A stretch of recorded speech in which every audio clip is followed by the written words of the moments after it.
DramaCityProductions.com.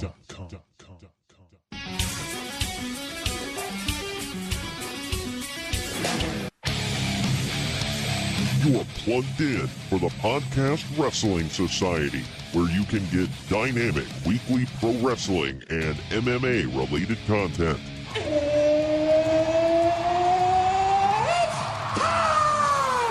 Give us a follow on Facebook, Twitter, and Instagram at PODWRES Society so that you can stay in the know. Faith is the place, and the sky's the limit. And if you like what you hear, give us a 5-star review and hit that subscribe button. Woo! Woo! Woo! Woo! Now, your host, he is the one and only Troy Adams. You could cut the electricity with a knife. We are at capacity here tonight with the fans packed to the rafters for the premiere event of our sport, Wrestling Wednesday, brought to you by the Podcast Wrestling Society. I'm your loving leader, benevolent host, Midwest Monster, and the man who makes the fans go bananas. I am Troy Adams, and joining me today is the man who proves what happens when the irresistible force meets the immovable object.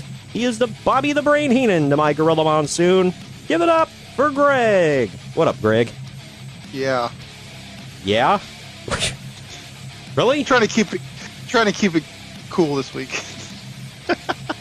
I do this whole... Also, you caught me in the middle of drinking something. Lame. I do this whole long Gorilla Monsoon intro for you. In my defense, I was loving it, and I didn't have something to say at the end. See, it was really good, though. See, I was hoping that your response would be something like, you'd make a joke or whatever, and I'd be able to go, would you stop it? You know, continue the Gorilla Monsoonism. Oh, well. Anyway. I fumbled that one. I'll get us back in this one. I'll get us back. Yeah, well, we're going to get back on track when we go to the land of extreme for ECW later on. In 1995. Oh, well, that's the best ECW. That's the best wrestling. Absolutely, across the board, which is why we're covering it. So, yay, I thought all we were of you. doing it because we secretly hated our listeners. No, we love our listeners, which is why Then why do we keep doing this to them? Because they voted for it, Greg. The people have spoken. You're right. Screw them. We're doing it. Right, yeah, but hey, if they ask for it, then we're not responsible, okay? I washed my hands of this. It's like, this is up to you all. Either way, as far as news goes this week, I'll say I don't know about you, but it seemed like a big week as far as like a couple stories, but as far as like amount of stories, it's a little slow. And the funny thing was, I sent you a picture. It's not really a story, but it's just, we've talked about this guy, and you've buried his ass I don't know how many times. Ben Askren. Did you see? Yeah, the most boring fighter on the planet. Well, apparently Khabib... At least top 3.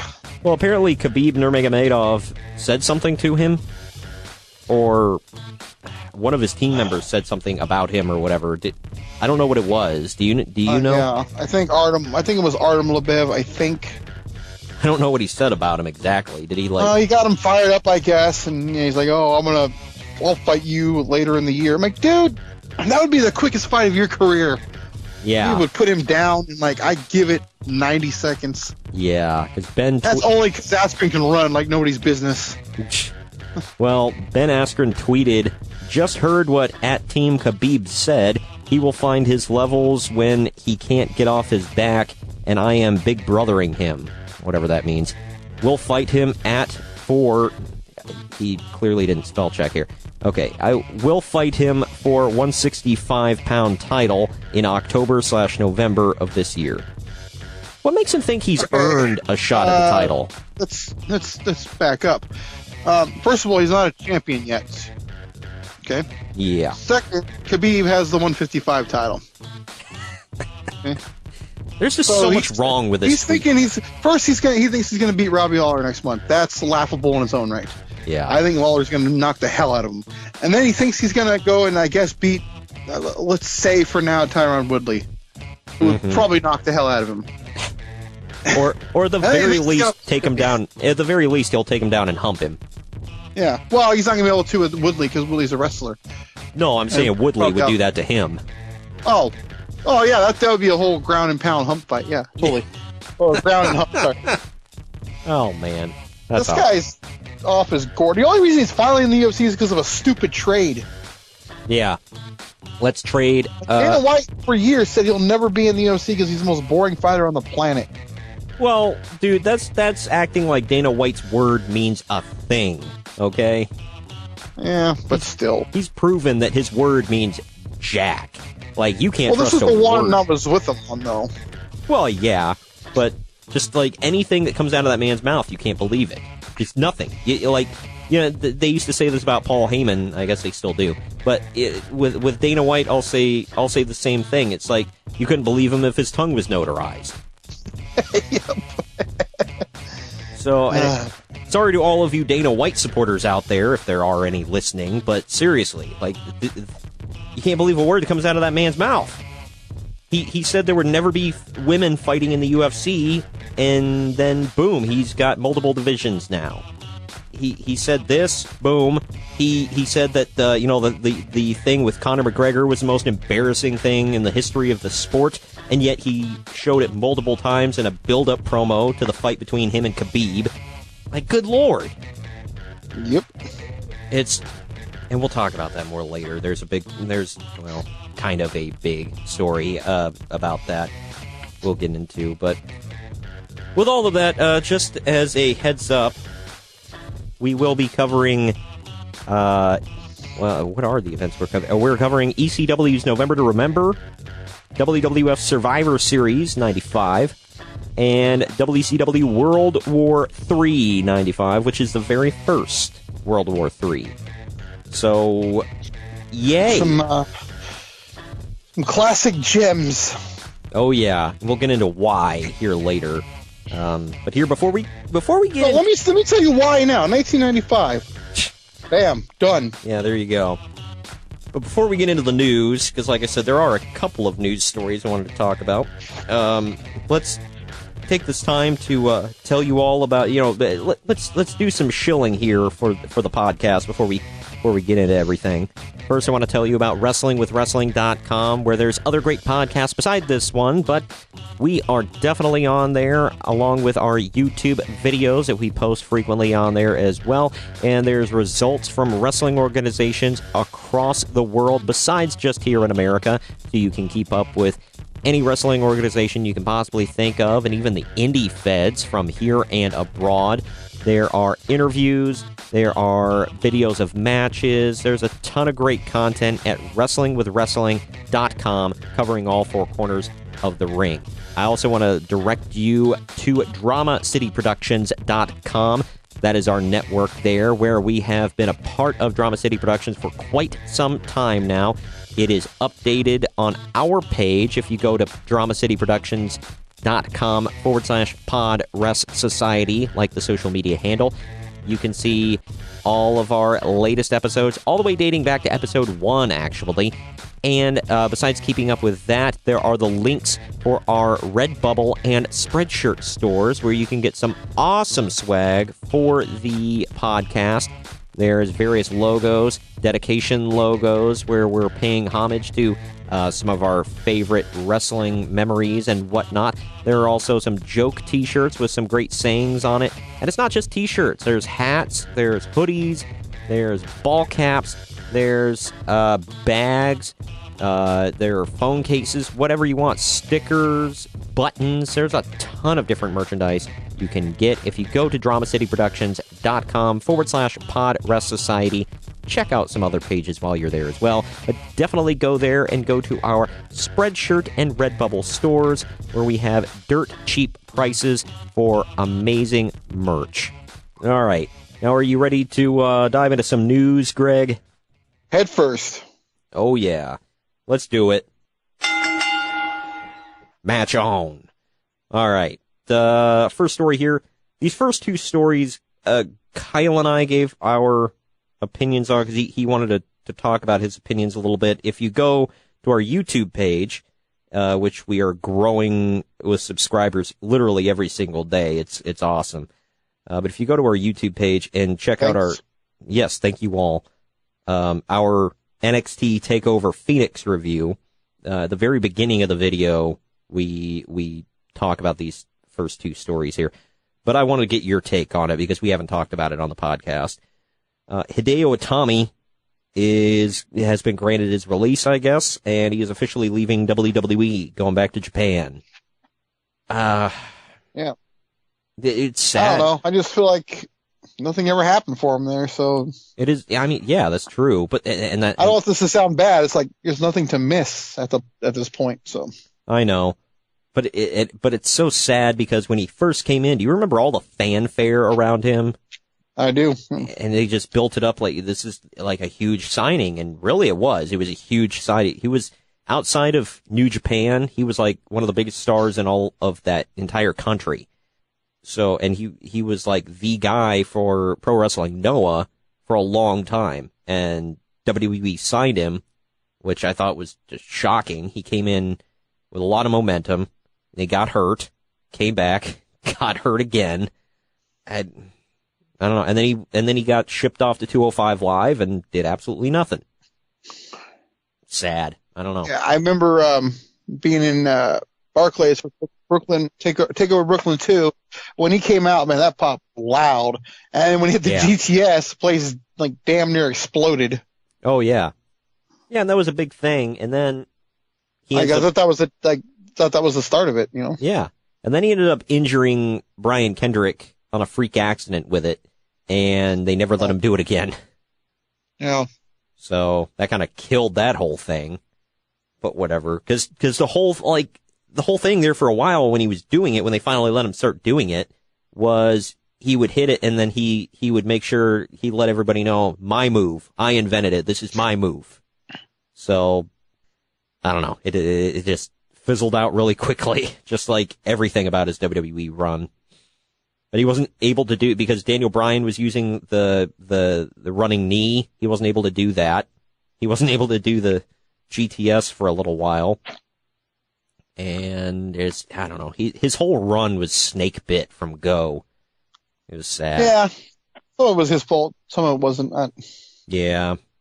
But, and apparently he legit, at least from what I saw of him when I was on the airplane with him, going to WrestleMania in New Orleans, he does not hardly speak any English whatsoever. So, yeah, it's, cause like they had to like interpret for him when cause, the carry-on, like the storage was full, so they had to store his bag, and like somebody had to interpret for him just to get him to understand, hey, he needs your bag. You'll get it back. So I don't know. But either way, that's that. The big one, though, that everybody's talking about, I want to get your opinion on this. I was talking with Ramon and Kyle about this. Quite a few other people. Everybody I know that's a wrestling fan has been talking to me about this. Dean Ambrose could possibly, according to WWE's, whatever, be wrapping up after WrestleMania 35 and not re-signing with WWE. I'm having a hard time believing it because they just flat out said it. Yeah. And my point, and like Ramon brought it up, and quite a few other people have, they're like, when in the history of WWE do you remember them ever commenting on somebody not re-signing a contract? Especially on WrestleMania Season 2. Yeah. It's just, they're basically saying, hey, this guy's leaving, don't expect anything from him for the next, couple months. Like, it's gotta be a work. It absolutely has to be. And like Ramon says, it's like, it's smart because they're playing off of real life events. So, and people are buying into it. And I'll say I didn't, and then I did. And then after I thought about it, I'm like, it doesn't work. It's gotta be a work. I think he's going to try to go drop a pipe bomb segment or pipe bomb promo. That'd be great. And then Kenny Omega's going to interrupt him. Maybe. I do agree with. See, I knew I would lose you when I said that. I knew it.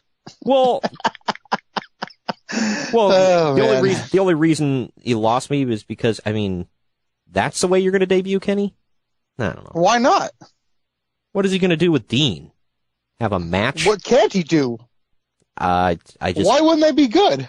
It would be okay, I guess. I don't like him and Dean. I don't know. Both of them are somewhat cartoony sellers, so I just feel it would be like a cartoon match. I don't know.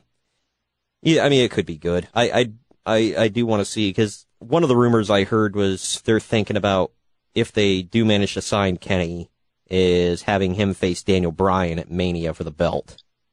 I would be more down for that, to be honest. I mean, hey, there's still 2 pay-per-views to go between now and WrestleMania 2, so right. Remember that. And I brought that up to Kyle, and he was like, well, then he would have to, like, earn his shot, obviously. Like, you know, they're not just going to hand it to him, because, I mean, they could, but, you know, I'm sure he'd have a match at Fastlane to kind of whatever.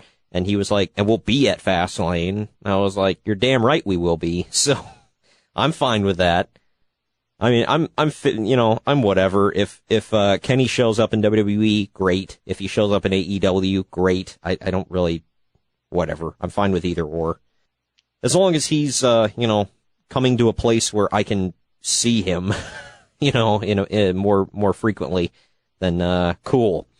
But yeah, I think he'll do well wherever. But with Ambrose, it seems weird. I don't know. It's got to be a work. It's a work, bro. It's Swerve, bro. He is re-signing. Swerve, bro. No, Swerve, bro. Kenny Omega's going HCW, bro. Wow. Yeah, and I don't know. Either way, moving on. This one isn't really a big thing, but do you know that the Ring of Honor commentator Ian Riccaboni? Riccaboni? Yeah. I don't know how to say his name. Either way, he has signed a multi-year deal with Ring of Honor. So I guess he's sticking around. So like 150 people will hear him now. Great. That guy. Yeah. Cares? That baby's got Michael Cole. That's all that matters. Oh my gosh. You and I kind of had the same response with it. Kyle had a completely different response than you and I did to that, and Ramon. When I told him that statement about, Bruce Pritchard said, when Michael Cole is gone and he's not doing commentary anymore, people will miss him. And I'm like, what? The only way that is true is if they replace him with somebody way worse.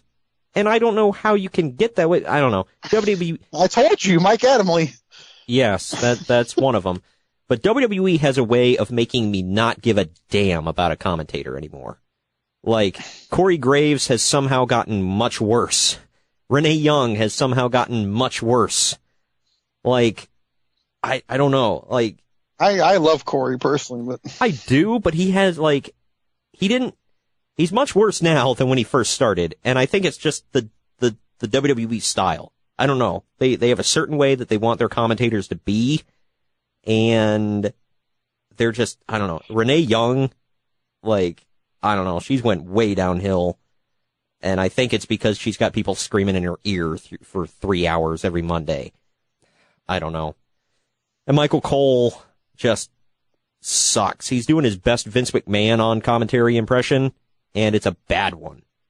I don't know who the hell could miss him, but I don't know. Yay for Ian Riccaboni, though. Yeah, we get to hear him on public access every Saturday at midnight.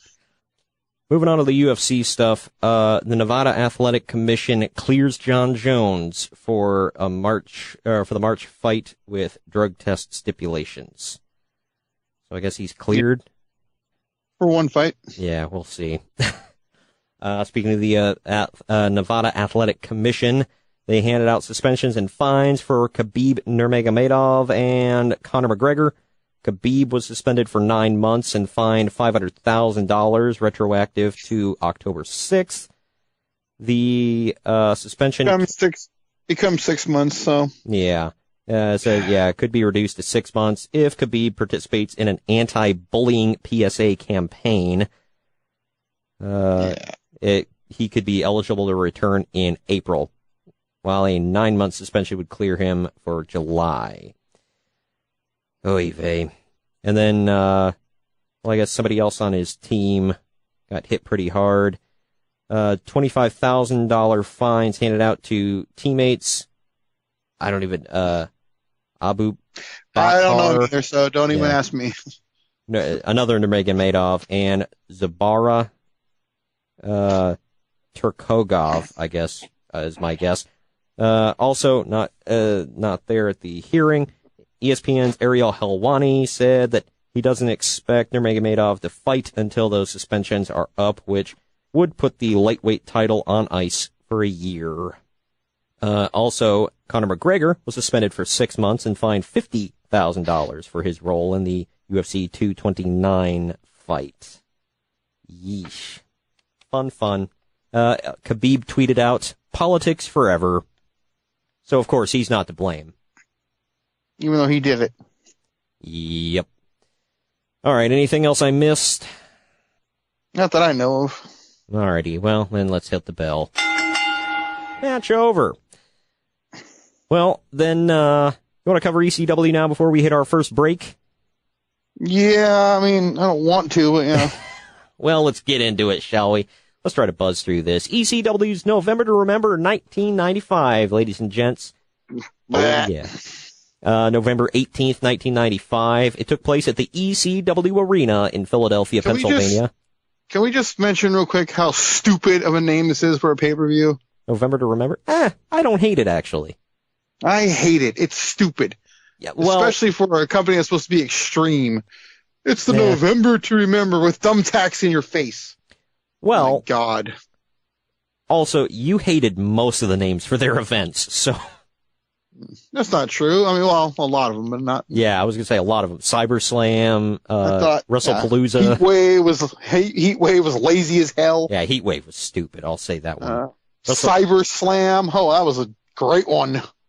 Oh, hell yeah. I liked Anarchy Rules and like Guilty as Charged. What about Massacre on 34th Street? That one was kind of decent. That one made me laugh a little bit.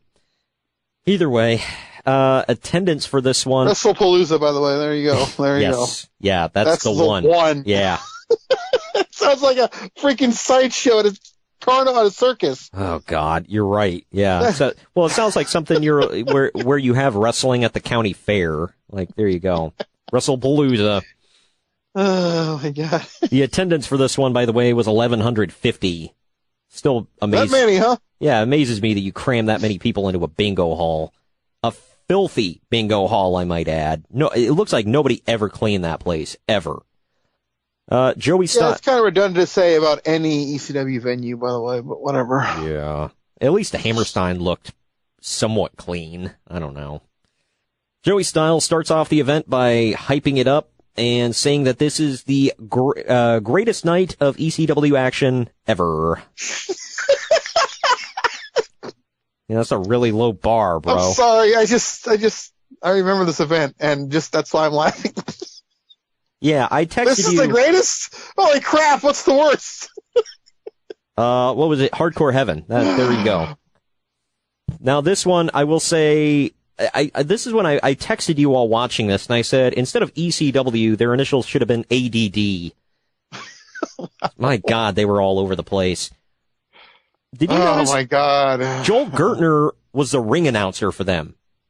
Yeah. Like, he wasn't a character yet. He was just the ring announcer. And he's wearing like a tux, and he had his hair plastered down, and he was shaved. And I think he weighed like 200 pounds less too, I think. Yeah. I was like, that's because I heard the voice, and I'm like, I waited for well, and it never came. And I was like, well, that's a double entendre. But anyway, I'm not touching that. They announced that the special guest ring announcer for the opening match will be Bubba Ray Dudley, who, for all of you that don't know, was still in his stuttering phase at this point. I want to talk about that suit he was wearing. Yeah. He was wearing his normal, like, old school Dudley Boys attire with, like, a white tuxedo jacket and everything over it and a white top hat. That was something.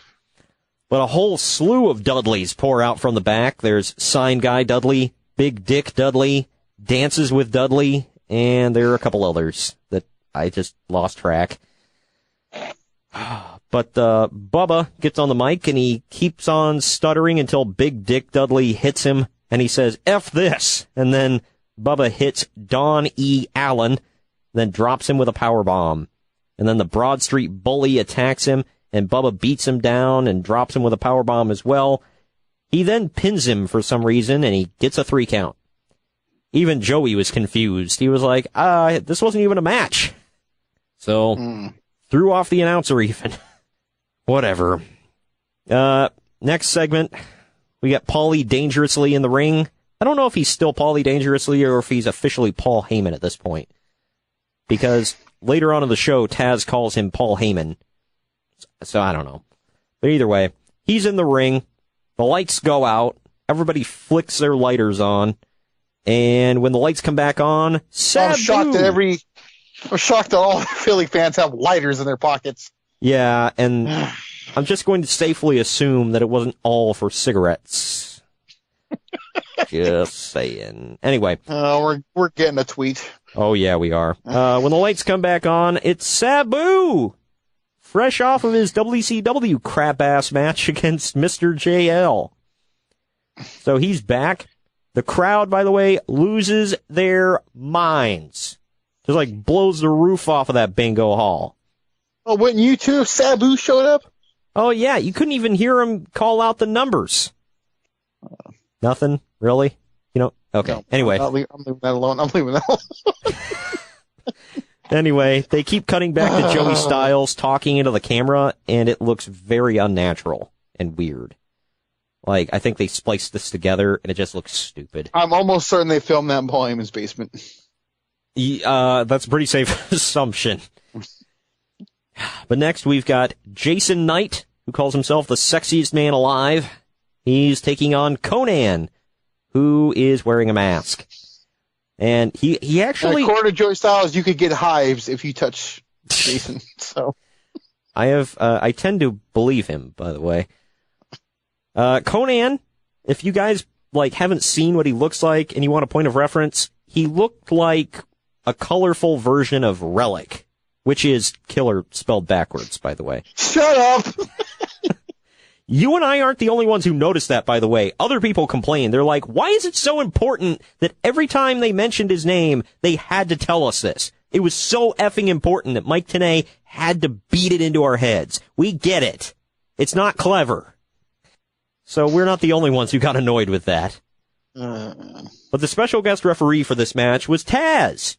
Taz cut a promo before this and says ECW considers him an insurance risk because he just came back from injury. So they will not let him wrestle. However, they will let him be a referee. He's just out there to, quote, enforce his will. And then Jason runs his mouth to Taz, and Taz tells him to keep his effing hands off of him. By the way, they never once bleeped out the F word this whole show, and there's many F-bombs, but they frequently bleeped out the word ass. Just let that sink in. That is the worst word. Yeah, apparently. right. Taz asks if everybody's ready to go, and then he socks Jason right in the face. Conan hits a crucifix bomb and pins him for the win. Taz makes a quick count. Oh, man. I didn't even know Conan was ever in ECW, but alas. He could have been in WWF making that Max Moon money, but, whatever. I guess that wasn't good enough for him. In his defense, I don't know which is worse. Max Moon or wrestling in the ECW arena. You're not going to touch that one either? ECW arena. Did you see Max Moon? That's a toss-up. ECW arena. All right, we'll go with that. I won't argue.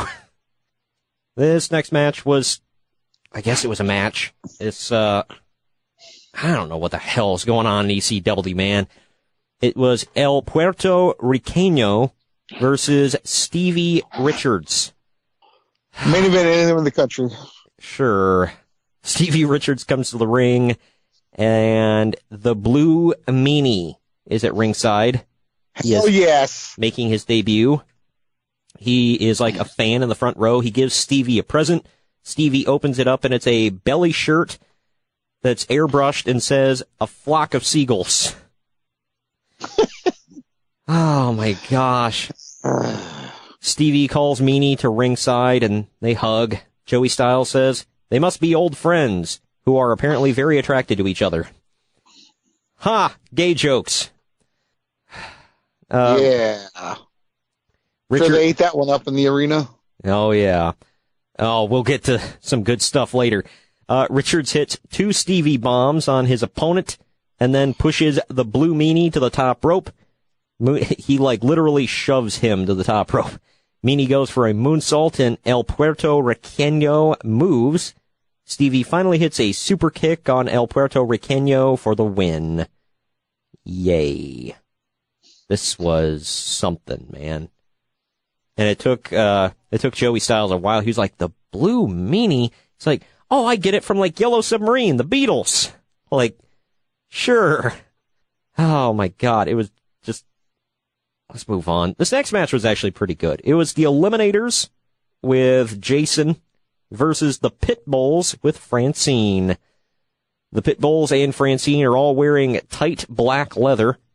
Didn't mind seeing Francine like that. It's really weird to see Saturn with long hair, by the way. Yeah, I know. With hair, period. No, I know. And seeing with a ponytail, I'm like, what the heck? All right. It's amazing how we're about a half an hour into the show, by the way, before we get an actual real match. That last thing did not count. And this is actually a decent one. The Pitbulls are wrestling very Smash Mouth, and the Eliminators are doing some pretty cool stuff. They get the heat on Pitbull 2. This is when I texted you. I was like, how? Pitbull 2 is like a freaking monster. Yet you want me to think, oh, he's in trouble. Okay. Pitbull number 2, who, okay, for all of you that don't know, he's about the size of Ryback, I'll say. But he goes over the guy. Oh, yeah. Nothing says over like that big guy belt. But Pitbull 2 goes over the top rope and slices his elbow open. I hope he got checked for hepatitis after this. Pitbull I'm going to hell. Pitbull number 2 finally gets a top rope powerbomb on Saturn, and Pitbull number 1 gets the hot tag taken on both Eliminators. Jason repeatedly gets involved in this match, by the way. Finally, the ref says, screw it, and just lets all 4 men do whatever the hell they want. Because it's ECW, no rules. Except when there are rules. I don't know.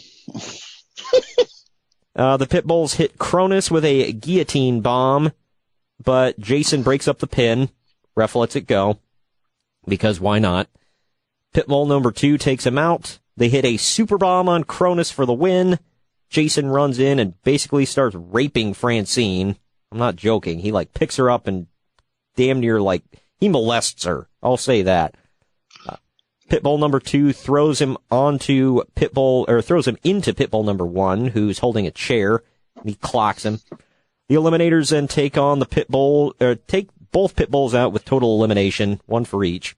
And then the Pitbulls get up in 10 seconds after both being hit with a finishing move, and then they just pose with their chains. I'm like, what is going on? No selling, I guess. We finally go on after this. We actually get another really good match. It's the best match of the night. It was Psychosis versus Rey Mysterio Jr. in a Mexican death match. For those of you unaware, the Mexican death match rules are you have to pin or submit your opponent, and then they have to, it's like last man standing rules after that. But either way, Psychosis keeps going for a flying leg lariat, repeatedly, and he keeps missing it. That's dude, stop. Mysterio secures the first pin with a Dragon Rana, but Psychosis stands right up. Psychosis gets the next pin off a moonsault. Mysterio sells his knee and beats the 10 count. Jumping to the end here. There are quite a few pins in this. It's worth a watch, I'll say that. They fight all the way to the stage in the back. Mysterio throws a chair in Psychosis' face, dives off the upper stage, because there's a stage and then another stage. He dives off the second stage, hits a Hurricane Rana onto a chair, pins him, and then he runs back in the ring. Psychosis cannot beat the 10 count, so Mysterio wins. Psychosis was wearing a white outfit, by the way. It is filthy now, because that arena is disgusting. You don't say. Right. Mysterio leads the crowd in a chant of EC Dub after the match, by the way. So really playing to the crowd. And then, because we haven't gotten enough of this guy already, we see another frickin' Jason Knight sighting. He comes out to talk to Ray Jr. He runs down Conan, and then Ray starts to leave, but Jason brings him back. He asks to be Ray's manager and asks him to be his, quote, little supreme fighting machine. Ray turns him down. Jason calls him a little B-word, and Mysterio hits a spinning wheel kick on him and then a Hurricane Rana. Then the Eliminators rush in and beat up Ray with a powerbomb and repeated jumping leg drops. And then everybody's favorite worker, 911, runs in, and the Eliminators beat him up. But he breaks up their clothesline. Mysterio hits a flying Hurricane Rana on Saturn, and then 911 chokeslams both Eliminators. Ray celebrates by sitting on 911's shoulders. So, this was just a mess. I don't know. It was cool, I guess. But this next match, man, it was Sandman and the man who now goes by 2 Gold Scorpio, because he has 2 belts, with Woman. They were defending the tag team and television titles against the Public Enemy. The crowd chants, "Please don't go," at Public Enemy, because for some reason they think they're leaving soon. When did they pop up in WCW, Greg? You remember? Right after this. Oh, wow. So they did go. How about that? Yeah. Yep. Here's where I wrote, they bleep out ass, but not the F word. Made me laugh. Also, on ECW shows, they bleep out F when they say WWF, but on WWE shows, they don't. What's the difference? Just because. Or if they say World Wrestling Federation, they bleep out Federation. But they don't on WWF. I don't know. It makes my brain hurt. Even people involved in the editing process said they don't understand it. Scorpio challenges Public Enemy to a dance-off. Joey Styles takes shots at Alex Wright because, why not? Scorpio dances first, Public Enemy's theme hits, and Joey Styles is shown doing the Cabbage Patch. Hooray. Oh my God. Yep. Then Rocco Rock and Scorpio dance. Sandman does some really bad dancing, but the crowd gets into it. When Public Enemy turns their backs, they get jumped. Public Enemy sends Sandman and Scorpio out of the ring. Their theme hits, and then they wave their arms, because, gotta get that in. These guys fight all over and hit each other with everything. Joey Grunge gets bloody. Rocco Rock and Scorpio tear it up with each other. These are the 2 workers of the match. They actually did really well. The ring mat, by the way, is disgustingly dirty and patched up with duct tape. I know, shocker. Scorpio dodges a front flip senton off the top rope from Rocco, and Rocco hits Grunge right in the face. Sandman lays on Grunge for the win. Sandman, who is out of it, by the way, he got the tar beat out of him. He's laying on the mat and waving his arms back and forth like doing the Public Enemy dance. And then Scorpio pops open a bush light and pours it down Sandman's throat. And apparently that's like, he jumps up like Popeye getting his spinach, and then he starts dancing again. And then he drinks more beer. Man, this was main event, man. I'm telling you. Joey Styles talks about what we're going to see next, and they show a video of why Todd Gordon and Bill Alfonso are feuding. Alfonso was brought in by Shane Douglas to enforce, quote, law and order. Alfonso took Gordon out with a clothesline and then ran away. And 911 later chokeslammed Bill Alfonso. Bill later beat up Todd Gordon, and then Beulah beat up Bill. So that has led to Bill Alfonso versus Todd Gordon with special guest referee Beulah McGillicuddy. Main event anywhere in the world. Anywhere in the galaxy. Hell yeah. 5-star match. Would have been 10 stars in the Tokyo Dome. Well, Beulah comes out first, and the crowd chants, "Show your T-words," I'll say. They chant it repeatedly. She does not, to the chagrin of the crowd. Alfonso jumps Gordon, and then they get into a shouting and shoving match with Beulah. Bill Alfonso gets into a shouting and shoving match with Beulah, and then Beulah slapped him. Alfonso punched her because that was cool. And then Gordon jumps Bill. They just throw hands. They start beating the crap out of each other. Gordon takes various weapons to Alfonso. Bill gets bloody, of course, because why not? Then Todd nails Alfonso with a frying pan, lays him out. And then Taz runs in, dressed like a referee still, and he socks Todd Gordon in the face. Then he lays Bill Alfonso on top of Todd Gordon and makes the 3 count before grabbing a mic. The crowd is pissed. And oh yeah, wouldn't you be too if you spent $20 to go watch this crap? $20? Wow, they got screwed, man. We're just taking way too many shots at this company. Or are we? Not enough. Taz complains that when Tommy Dreamer, Terry Funk, and Sabu got injured, all the fans cried and complained, but nobody cared when he got hurt. Taz says that Paul Heyman never paid Taz when he was hurt, and only Bill Alfonso cared about him. Shoot, bro. The crowd chants, "Suck his D-word." You all can figure it out. But they chant that repeatedly at Taz, because apparently if he's buddies with Bill Alfonso, that means he's got to suck him off. Yeah. Gotta love Philadelphia. Taz ends his F-bomb laced promo by saying that they don't give an F about you. And then he challenges a fan to a fight. This went on forever.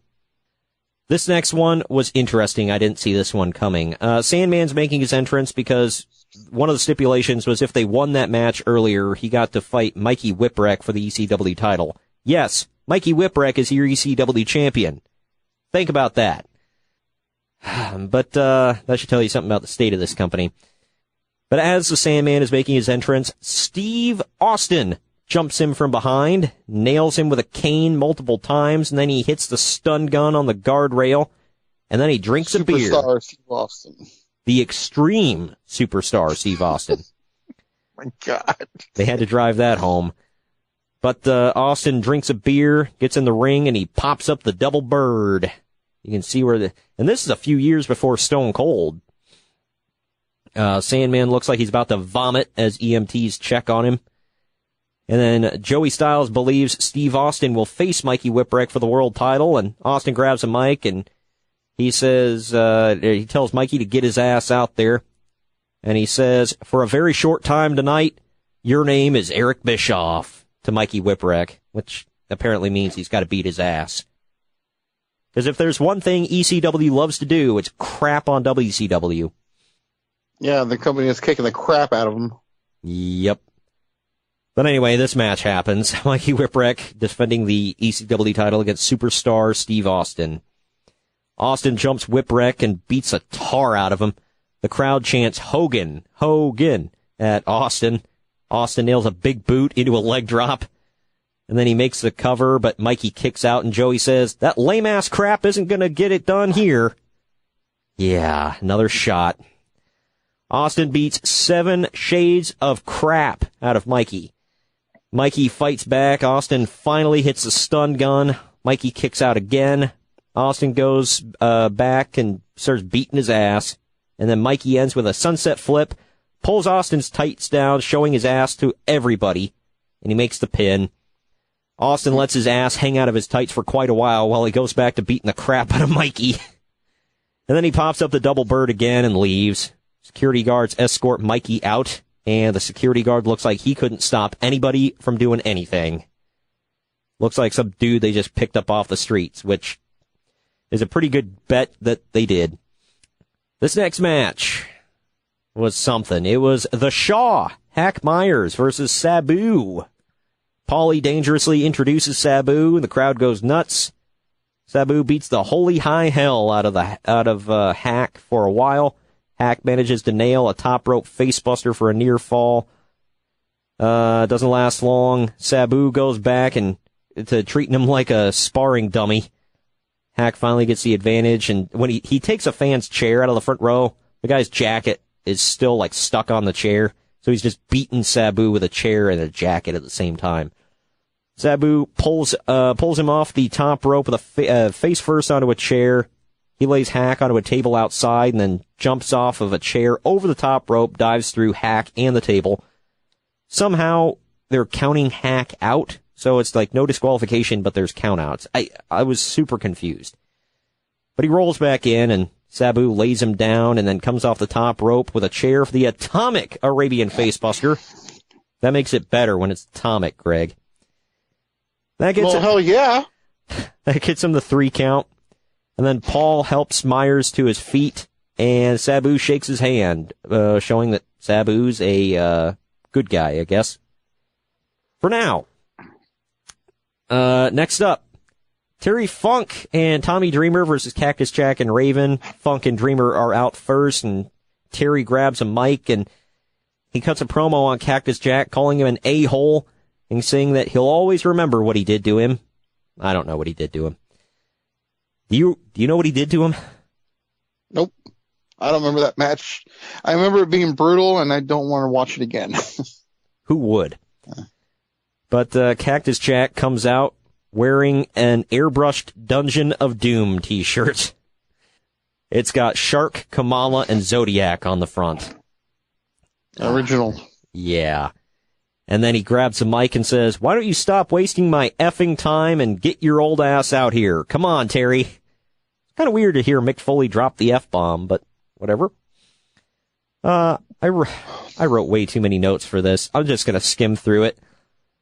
I really don't want to hear them all. It's too bad. Yeah. The match was just something. I will say they pulled like weapons out of the crowd. That was always been Tommy Dreamer's thing. Somebody brought an effing VCR with them. And Tommy Dreamer... Well, that's new. Yeah, it was. I'll say that. That's more obscure than the watermelon. Yeah. Well, Tommy just blasts the hell out of Raven with it repeatedly. Just busts him the hell open. I remember that. And then he grabbed the remote and beat him with that.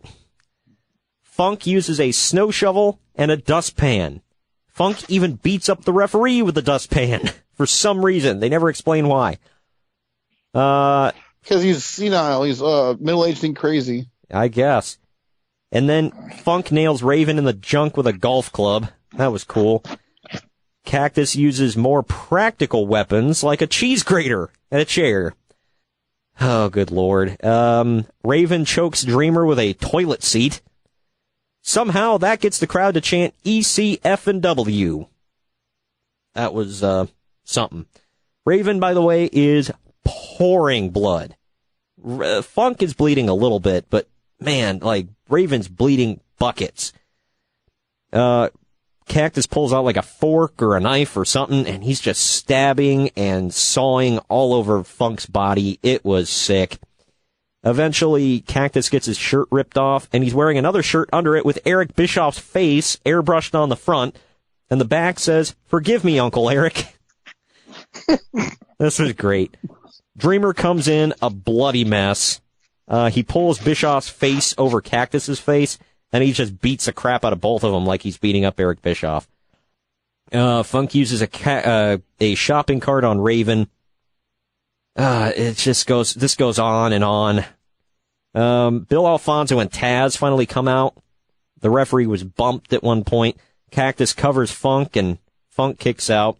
So Alfonso stomps on him, on Funk, and Taz beats him up. Tommy stops Taz, and then Raven jumps Dreamer. Finally, Dreamer pile drives Raven onto a chair, and Funk covers him for the 3 count. It's finally over. Cactus Jack then attacks Tommy Dreamer and nails a double arm DDT onto a chair.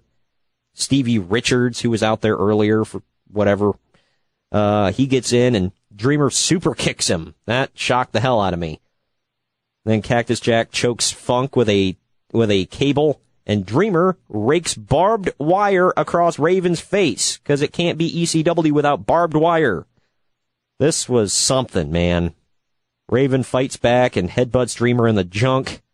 The show closes with Raven doing his pose, like with his face covered in blood and barbed wire wrapped around his head. That just epitomizes ECW. ECF&W. You're damn right. That was Yikes. I don't know if I'm, like, it was better than the last one, I'll say that, but that's not really saying much. I think it's about time for a break, Greg. I'm already broke. Yeah. Well, we'll tell you all about, some awesome, podcasts besides this one on the Drama City Productions Podcast Network. When we come back, it's time for Survivor Series. Are you ready for that, Greg? This one's actually not that bad compared. It was okay. It was all right. It was saved by the last couple matches, but we'll get into that. We will be right back. Interruption in progress. Now hijacking into ANS 2.0 immersion rig. Now simulating the amazing nerd show. Featuring comics. And Batman's like, you're safe here and everything, but the Joker all of a sudden pulls out a gun and shoots himself. Movies. People fight with lightsabers. What the hell do you want? I mean, in every one of these movies, there's a lightsaber battle. Yeah, no problem. I'm gonna rewatch it a million times. Yeah. I'm just saying, give me something more. Wrestling. That would be awesome. Oh my god, just a monster. Fans would be like, holy, what the hell's going on? What happened to Jericho? Horror. It starts off like any other like home invasion type of story, and then it just goes crazy. And more. Hey, this is Christian. Hey, this is Damon. And we are the Amazing Nerd Show. Make sure to download us on all your favorite podcast platforms. All right, we are here. It is the WWF's November event. We go. Can we say that? What? Oh, WWF. Yeah. Maybe. I don't know. You can't ECW. We found that out. That gets bleeped. But it is WWF Survivor Series 1995. What? So yeah, it gets bleeped, and yet we still have to see their wrestling. Sure, we'll call it wrestling. The tagline for this is teams of Federation superstars battle it out. Who's fit to survive? Answer, none of them. Anyway, I'm just kidding. It was from November 19th, 1995, from the U.S. Air Arena in Landover, Maryland. The attendance was 14,500, so not a bad gate. The show starts off with The Fink introducing Mr. Perfect. The commentary team is going to be him, Vince McMahon, and Jim Ross. By God, did we have some interesting commentary from Mr. Perfect that we'll get into later. The first match was something. It was the Underdogs. Marty Jannetty, Bob Holly, Barry Horowitz, and Hakushi, who is now officially a jobber. They are going up against... It sounds like the worst team in history. Yep. Wait for this one. They are going up against the Body Donnas with Sonny and Ted DiBiase in their corner. They are Skip, Dr. Tom Pritchard, who is formerly Zip of the Body Donnas, Radford, whoever the hell that is, and the 1-2-3 Kid, who is the newest member of the $1 Million Corporation. My God. Because, he fits on that team and not the other team. Well, of course, yeah. Razor Ramon comes out and has to be held back by referees, and the Kid has to be held back by his partners. Apparently, they're feuding now, as we saw at the Inner House 4. They show a clip of the Kid. He turned on Raw. Right. Yeah, they showed a clip of the Kid as a special guest referee on Raw, helping Sid beat Razor and joining the corporation. Bob Holly pins Tom Pritchard, not Bruce, with a flying crossbody off the top, and then Skip rolls up Holly with a schoolboy to pin him. 1-2-3 Kid hits a super kick to the back of Hakushi's head, allowing Radford to pin him. Horowitz gets a lucky small package on Radford for the pin. And then 1-2-3 Kid makes a blind tag to Skip, knees Horowitz in the back, hits a leg drop, pins him. They keep cutting away, by the way, to show Razor getting more and more pissed in the back with other baby faces. Jannetty powerbombs Skip off the top rope, pins him. And then Jannetty gets in control of the Kid, and Sid randomly comes out. behind the referee's back. Sid hotshots Jannetty off the top rope, and that allows the Kid to pin him for the win. The Kid then celebrates with Sid and DiBiase. My final notes, I said, kinda lame. 1 3/4 Uncle Dave's. Very lame. Yep. We go to the back where Razor is throwing monitors and flipping tables. Fatu, Henry Godwin, and Savio Vega are all trying to calm him down. What a motley crew that was. We now go to Todd Pettengill, who's backstage with Jim Cornette, Mr. Fuji, Dean Douglas, Owen Hart, and Yokozuna. Cornette calls Razor crazy. Owen Hart says that he's ready for a fight, and Douglas tells Razor to get his head on straight. By the way, they're all teaming up later in the night. We'll get to that. Next up, this one was... yeesh. It was Aja Kong, Bertha Faye, Lioness Asuka, and Tomoka Watanabe, whatever. They had Harvey Whippleman in their corner, so they're the best. They went up. Hell yeah! They went up against Alundra Blaze, Chaparita Asari, Kayoko Inoue, whatever, and Saki Hasegawa. God, it was hard to get through that. Alundra pins Lioness Asuka. Mr. Perfect keeps making very sexist remarks throughout the match about they should all be home taking care of their husbands. It was kind of uncomfortable to hear. Basically, Aja Kong dominates most of this match. I'm not going to go through all the pins here, but Bertha proves that she's absolutely trash in the ring. I don't know why she was under contract. And the women's champion, by the way. She was beefy. I guess. She was literally beef in WCW. Alundra Blaze pins Bertha Faye after Bertha and Kong run into each other, and Alundra hits a bridging German suplex. Bertha no-sells it and instantly slides out of the ring and just walks away like she's perfectly fine, even though she just got pinned. Finally, Aja Kong pins Alundra Blaze off of a spinning back fist. Kong's music was very racist, starting with a gong. I laughed. Notes. Sucked! One Uncle Dave. I said 0. It's terrible. It blew really hard. Next, this effing segment. Todd Pettengill is in the crowd interviewing Mr. President, who is a Bill Clinton impersonator. Boober. Wow. Todd asks what he thinks about Bam Bam Bigelow, and Mr. President thinks that he's referring to the Flintstones. Todd says, people say your administration's out of touch. I don't know why. And then Bam Bam's pyro explodes, and the, quote, Secret Service dives onto Mr. President. This was stupid. And this wasn't the end of it either. I know. That was the worst part. Next, we got Bam Bam Bigelow versus Goldust. Goldust's entrance takes like 20 freaking minutes. It goes on so long that the theme restarts. When he finally takes his wig off, gold flakes rain from the ceiling. Goldust finally has normal boots, I noticed. And he's getting really into the weirdo character, rubbing himself and other things like he's high on ecstasy. Goldust dominates most of the match and wins off of a running bulldog. Notes, I said, decent but boring. 2 1/4 Uncle Dave's. And here we go. Todd's back with Mr. President in the crowd, and he's with Bob Backlund this time. Mr. President asks Backlund if he's going to join the race for president in 96. Backlund tells him to address him as Mr. Backlund and says his question is irrelevant. Then he stumbles over his next few lines.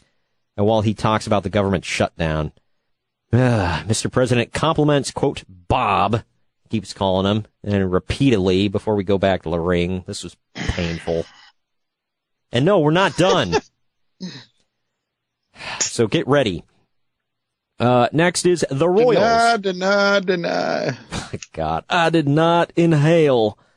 What is the definition of is? Anyway, the next is the Royals, which is Hunter Hearst Helmsley, Isaac Yankem DDS. Yes, he's still there. Jerry Lawler and King Mabel. They have Sir Mo in their corner. they're taking on the Dark Side, which is Fatu, Henry O. Godwin, Savio Vega, and The Undertaker. They got Paul Bearer in their corner. The Dark Side. Which of these three do not belong? Yeah, all of them, except for The Undertaker. Oh, man. Since The Undertaker's face was smashed, he's now wearing a mask. Jim Ross says that Henry Godwin is Mr. President's favorite wrestler because they're both from Arkansas. And Vince makes a Whitewater joke. Wow. This just keeps getting better. Undertaker comes in and instantly eliminates Jerry Lawler. And then Isaac Yankem with a tombstone. Hunter Hearst Helmsley tries to run away, but Godwin threatens to slap him, so he gets up on the apron and Taker, choke slams him from the apron. You're thinking about? Yeah. Taker choke slams him from the apron into the ring, pins him. Mabel comes in, beats up The Undertaker for a while, but The Undertaker sits up and Mabel literally runs away. So the Dark Side wins. What? Nothing. But he runs away, or, as fast as he can runs. So the Dark Side surrounds Mo in the middle of the ring, and The Undertaker choke slams him. Notes, I said halfway decent match, but it was just made to put over The Undertaker to Uncle Dave's. That's Sir Mo, by the way. Yes, Sir Mo, excuse me. Sir C. Mo Green. Good grief. Todd Pettengill is in the back interviewing Jim Cornette, Ted DiBiase, Psycho Sid, and the British Bulldog. Cornette says that he's always had Davey Boy's back, and DiBiase said that no one better cross him. Then Shawn Michaels comes in with Ahmed Johnson and says, "Ladies, let's stop fighting. Because, yes, this is a team." Next to main event, it is Dean Douglas, Owen Hart, Razor Ramon, and Yokozuna with Mr. Fuji versus Ahmed Johnson, Shawn Michaels, Psycho Sid, and the British Bulldog with Jim Cornette and Ted DiBiase. When Douglas comes out, he does a cross between the click sign and the corna. I didn't know what the hell he was trying to do. The crowd blows for Razor. The Intercontinental title is back to having a black strap.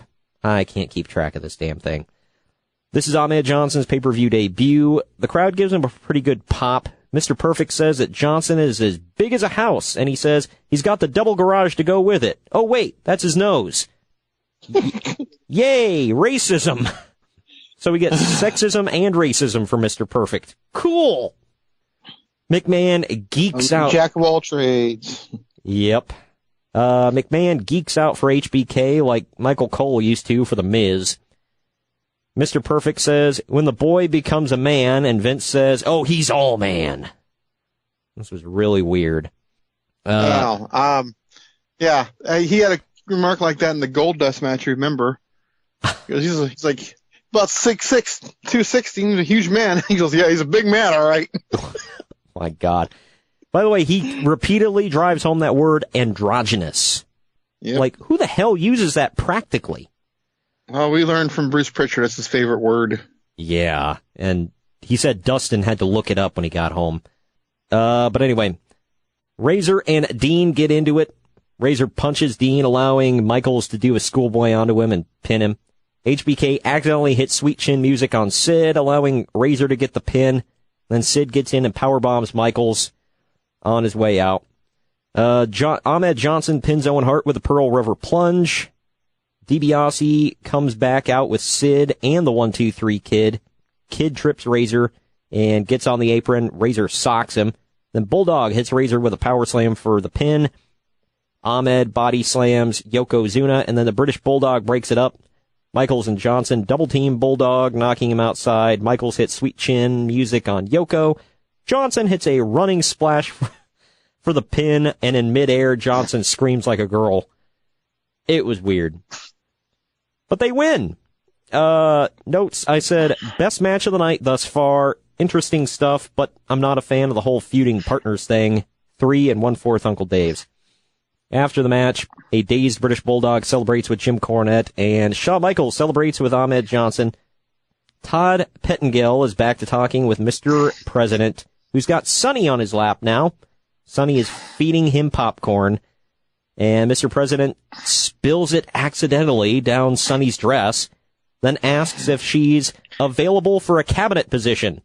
Oh, my God. He says, stop by the White House and we'll check out some of those positions.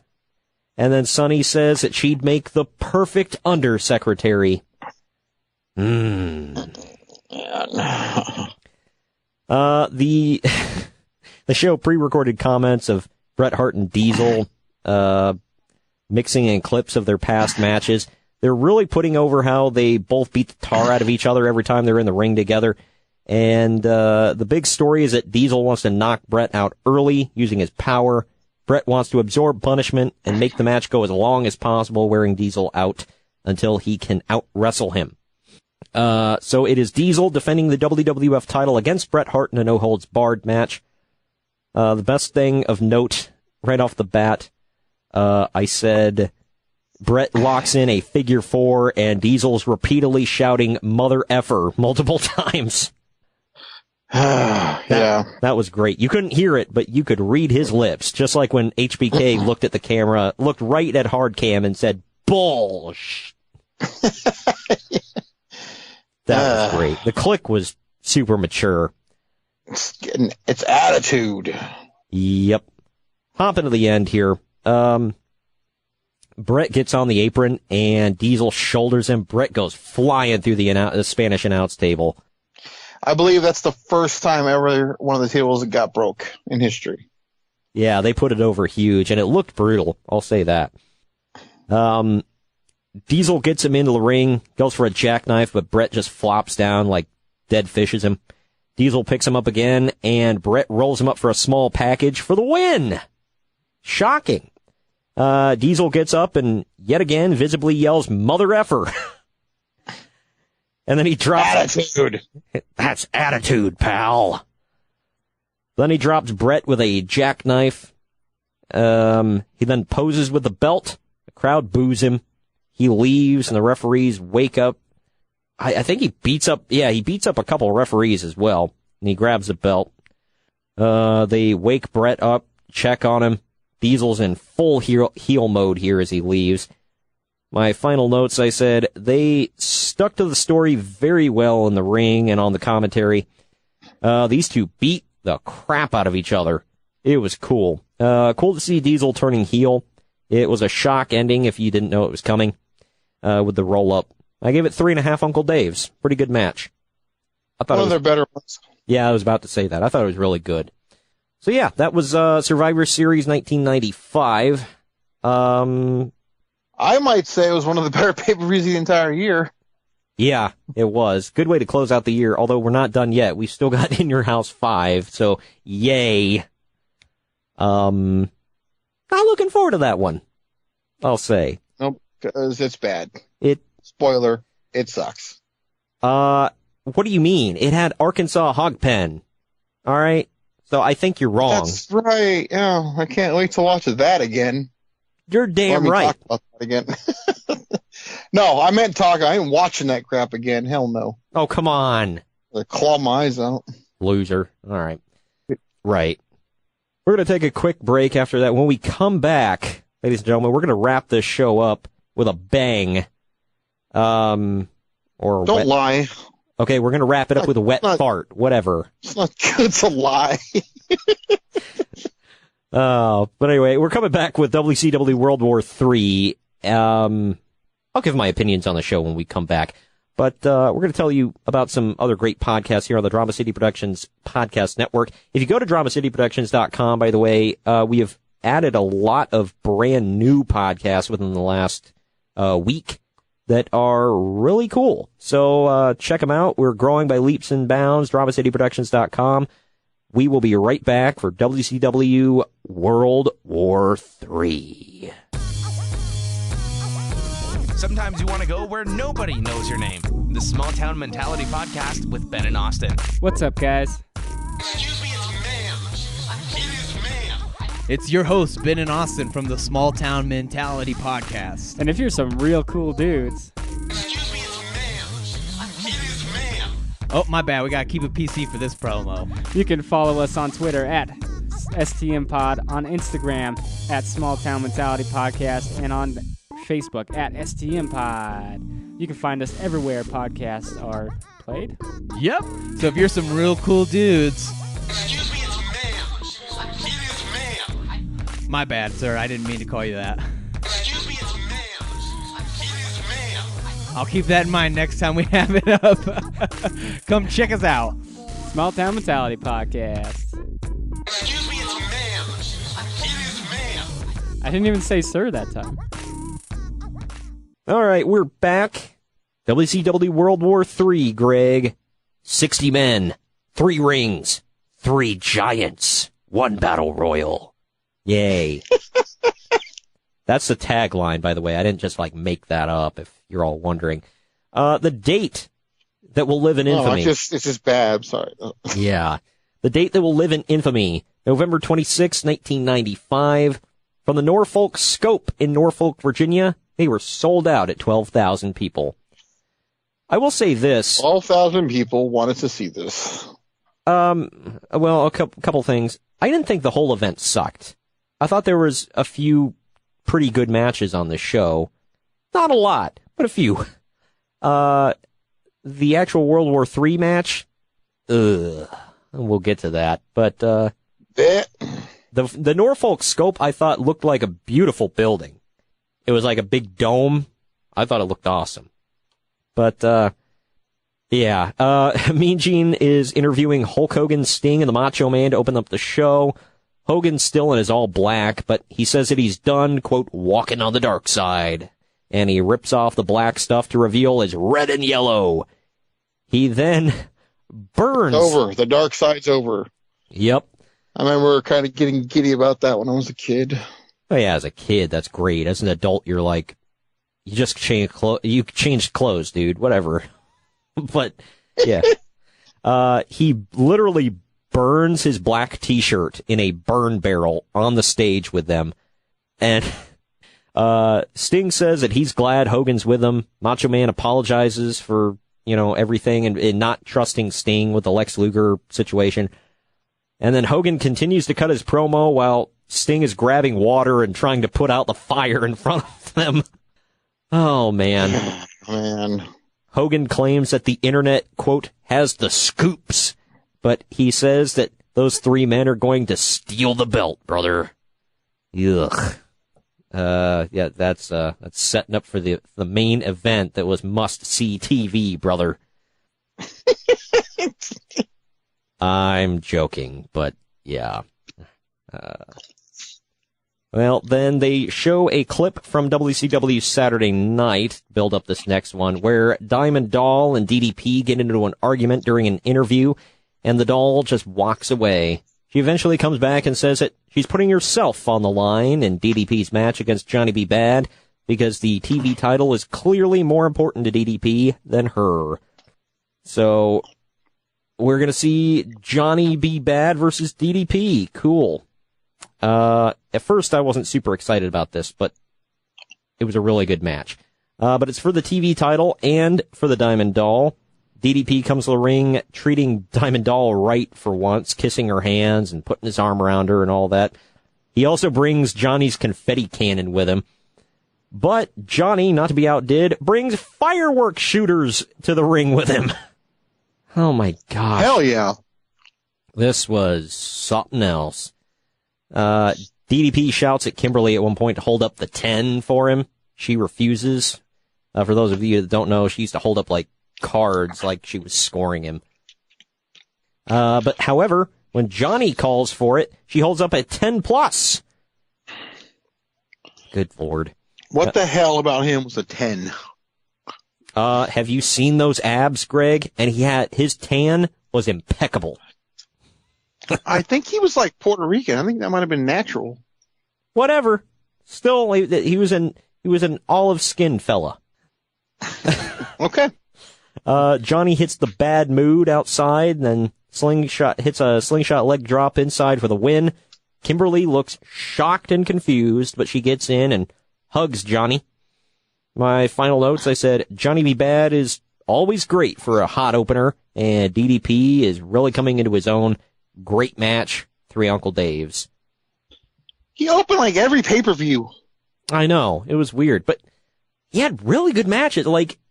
I didn't like Mark Merrow. And then, like, if you go back and watch these matches, they were really good, man. Like, Dusty Rhodes sprinkling that magic dust or something. I guess. I wish he would have stuck around, because he did just screw all in WWF. And he lost his wife. So, Mean Gene Okerlund is on the stage saying that they have a new update on the WWF steroid scandal on If You Call the Hotline. Man. Was that over already? That's been over. He was like, you might have thought it was over, but we have some updates. And I'm like, oh my gosh, no wonder they called you Scheme Gene over on WWF. Not to speak ill of the dead. I know. Hey, made him a lot of money, I'll say that. He said it himself. Huh? Yep. Found money for WCW. Johnny B. Bad gets interviewed with the doll, and he says he'll treat her like with some respect. And then he says that he wants her to be his manager, but he says he'll give her time to think. And he says that she needs to fulfill her dreams and achieve her goals. Really Of course, yeah. Well, you're setting up for... I mean, like, achieve your dreams and goals of what? I mean, what are... There's no women division or nothing. What the hell can your goals be there? Posing nude. She did that. So, there you go. So she got... Okay, so she did it. Good for her. Yeah, whatever. I'm going to see some proof, by the way, but... Throw it in your Google machine. Oh, God. Can we talk like that on here? I'm going to. I don't give a crap. I might get a cease and desist, but whatever. Either way. Can we make that into a shirt? What, cease and desist? Maybe. I've got one of those. You got it for me. I forgot about that. Yeah, right? I gotta find that. Either way, after, Johnny's really setting up for his life after wrestling, by the way, with all these promos. Johnny says that he's ready for World War III, and Kimberly says that she's really proud of him. Whatever. By the way, they finally started calling her Kimberly and not just the Diamond Doll. So she's got a name, finally. Next up, this effing match, man. It was Big Bubba Rogers versus Hacksaw Jim Duggan, which is already a barn. It's already a barn burner there. But they're in a taped fist challenge. The reason for this... Yeah? You took a pause like that's bad or something. Yeah, let's get into it. Duggan jumps Rogers from behind halfway down the ramp because that's what baby faces do. Then he just beats the hell out of him. Rogers, by the way, he actually taped his fists. Duggan taped up his entire arm. I'm like, what the, are you CM Punk? But Heenan says... He's nuts, say that. Yeah, he was. Can you imagine a pipe bomb from Jim Duggan? He smokes a pipe with the Iron Sheik, I know that. Oh my gosh. I forgot about that. I guess Heenan says that Duggan's grandmother was a taped fist champion. This was not a joke. This was like a real thing. And then Shivani says that Duggan traced his taped fist roots back to Ireland. This is oh my God. This is a real effing thing that they're trying to put this crap over and make this make sense.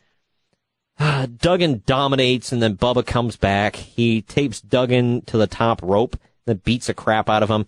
Eventually Duggan gets free and the match becomes even. Duggan rips Bubba's shirt because we all wanted to see that. Not to speak ill of the dead, but come on. And then, what's going to make this match better, Greg? VK Wall Street comes to the ring with a chain. For those of you that don't know, it's IRS. And the VK was for, you could figure it out. But he comes to the ring with a chain in his fist. Oh, yeah. And Duggan punches him, but he throws Duggan hits him with a 2x4. My bad. And Wall Street still manages to toss the chain to Bubba, who wraps his fist in it, punches Duggan, knocks him out. The ref didn't see, so he gets the win. Notes, I said... Unfortunately, we all saw. Yep. I did say it was kind of brutal in multiple ways, but it wasn't very good. Two Uncle Daves, and I might have been being generous. Might have.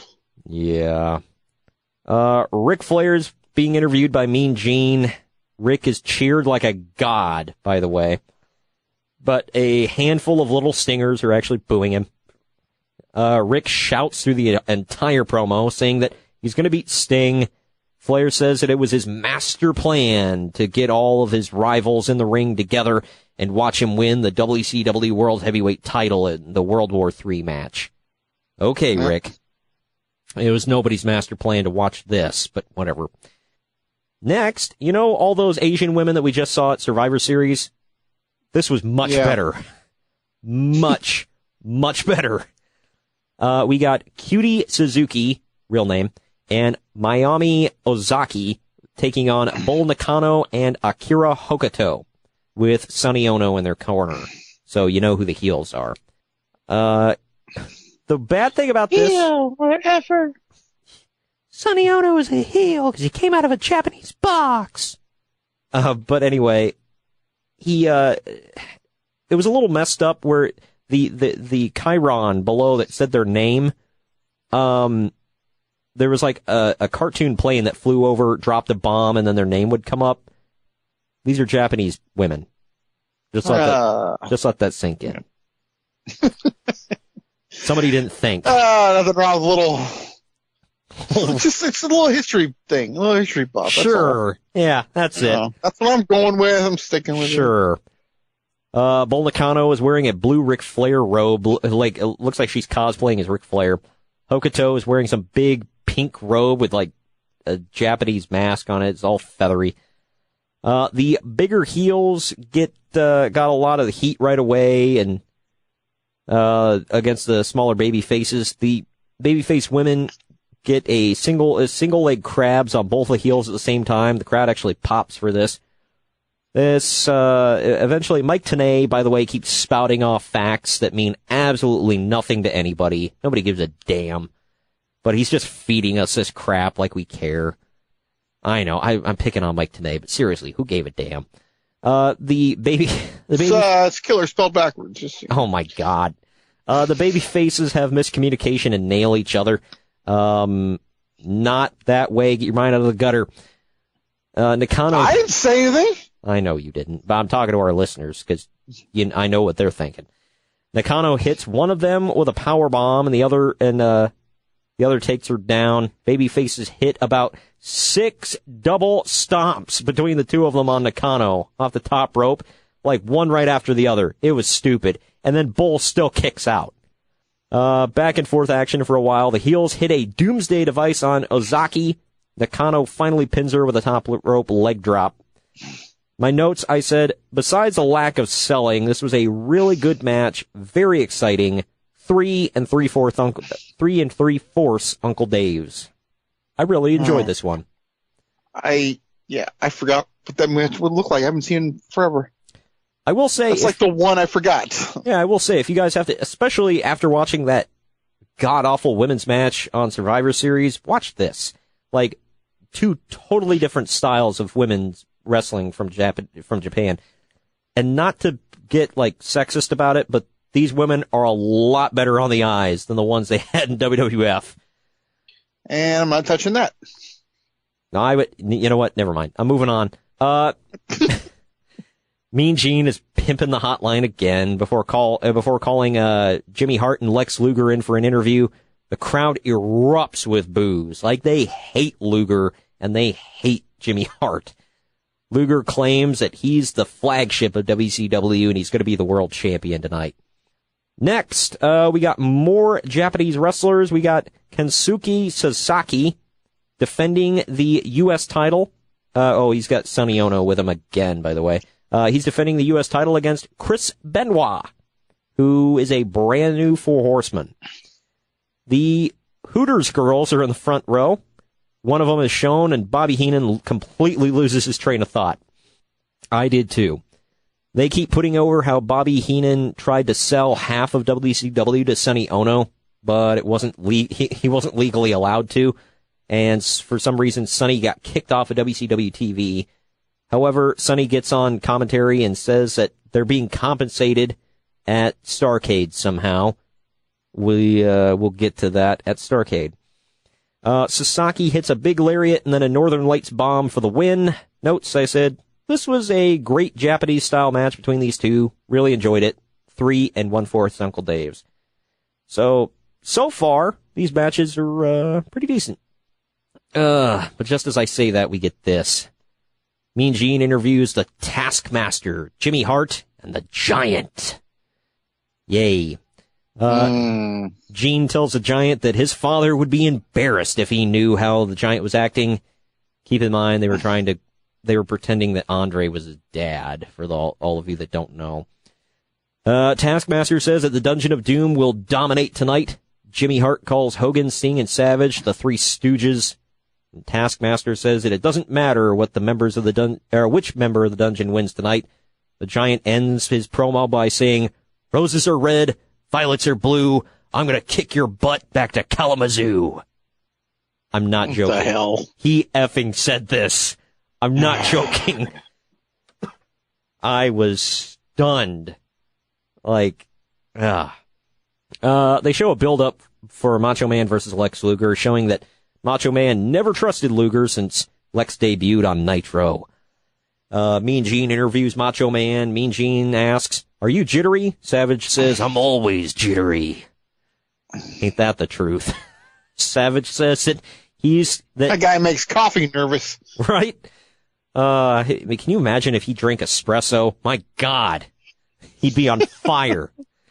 Savage says that he is the total package, and Okerlund asks how Macho Man's arm is, and Savage says that he's at 1,000,000%. Next, we got Macho Man versus Lex Luger with Jimmy Hart in his corner. Macho beats Luger all over the damn place.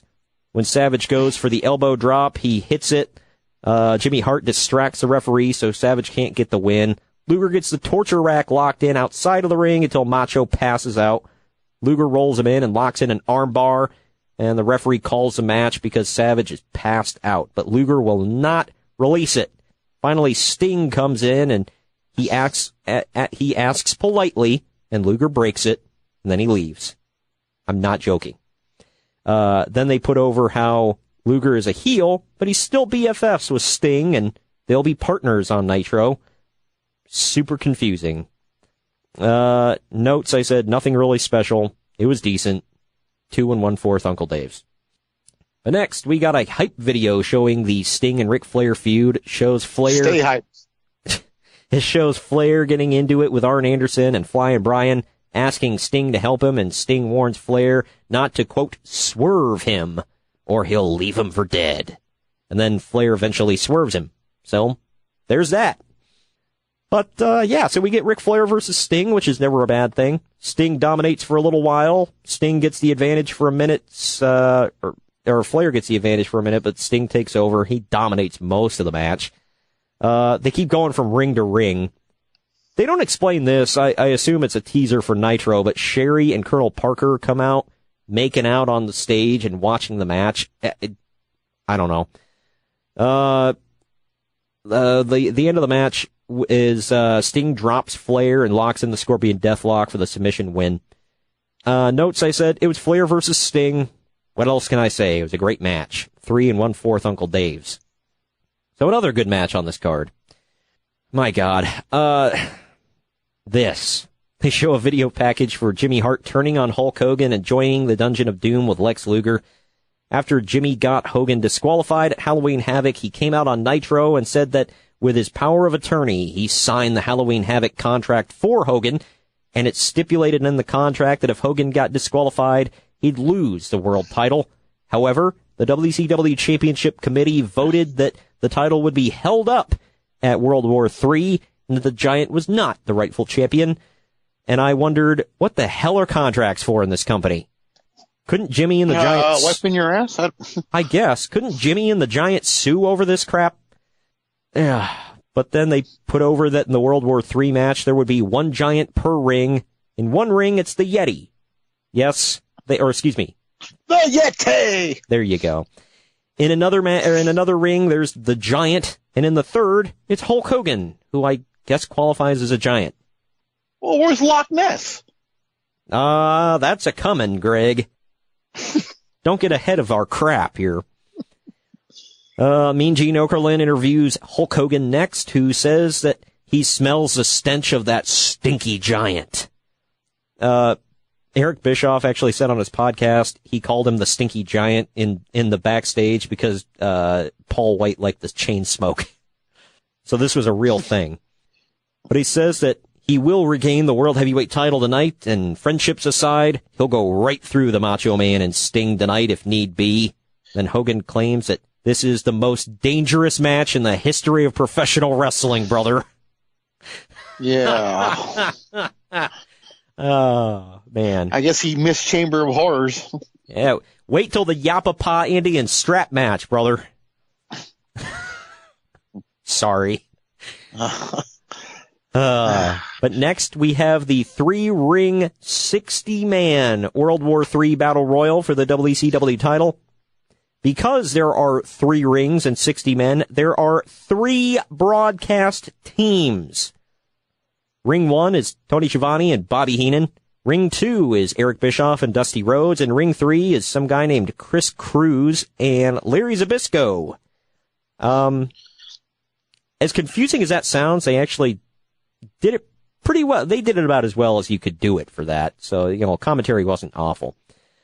For some reason, the Yeti now looks like a giant ninja. Yep. What the hell? So, first because apparently the guy couldn't wrestle with the wraps on or something like that. So you make him a ninja? How is that? I realize that a mummy isn't a Yeti, but how is a ninja a Yeti? Like, what the hell, man?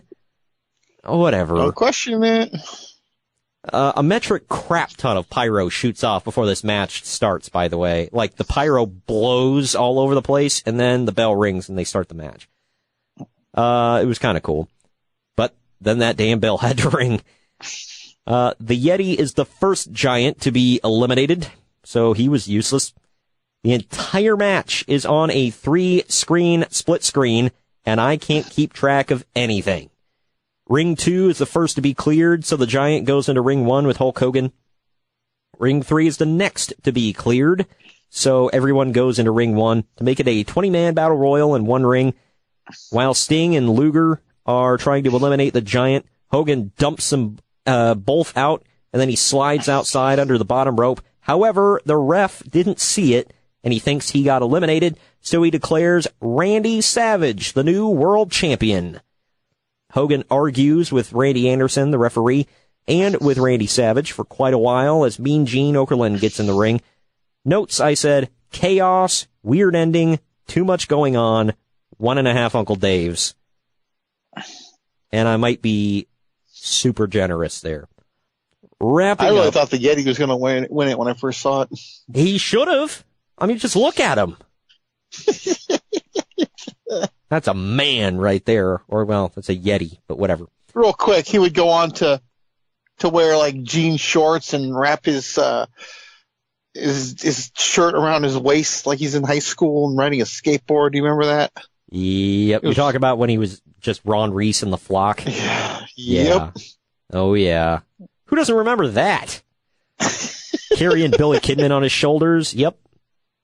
But the Macho Man is finally declared the winner and new world champion. Hogan is still arguing his cause. Kind of looks like a dick. Hogan is going insane.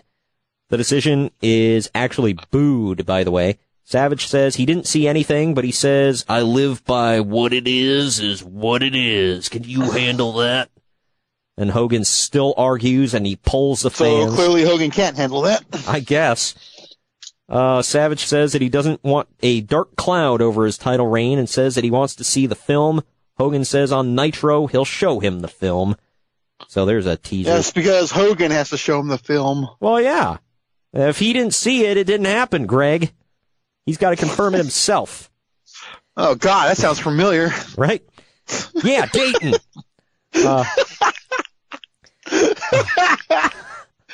But Hogan then congratulates Macho and says that he still needs to see the film and he deserves a shot at his belt. The end of the show, they both shout, "Oh yeah," and celebrate together. So that was that. Hooray. All in all, it was a weird show. You ready to tease? Epic show. You ready to tease? Next week is our last episode of 1995, man. Can you believe it? Seems like we just started this damn thing. Oh, no. I think the memories. Leave the memories alone. Oh, man, we should have. We really should have. But it's been fun. Sort of, I guess. Has it? Maybe. Next week. We love torturing people. That's what we do. That's what we do! But, anyway, next week, it's our final episode, episode 9. We are covering WWF In Your House 5 and WCW Starrcade. Yay. And no, Hulk Hogan is not at Starrcade. Spoiler. Weird, but it is what it is. And if you all listen next week, we will reveal our next subject at hand. We're going to be taking a journey through another subject, and I'm very excited for it. So... Is it, Never mind. No. Whatever you're thinking, no. I was going to say a history of Raven's flock, because that's what I wanted to do. God, no. We're not going that bad. We're actually doing something good next time. Kind of. Oh. But thank you for joining me today, Greg. Yeah, and I'm sorry. Me too. I'm sorry. I hope you all had as much fun as I did. We'll see you all next week. Later. Later.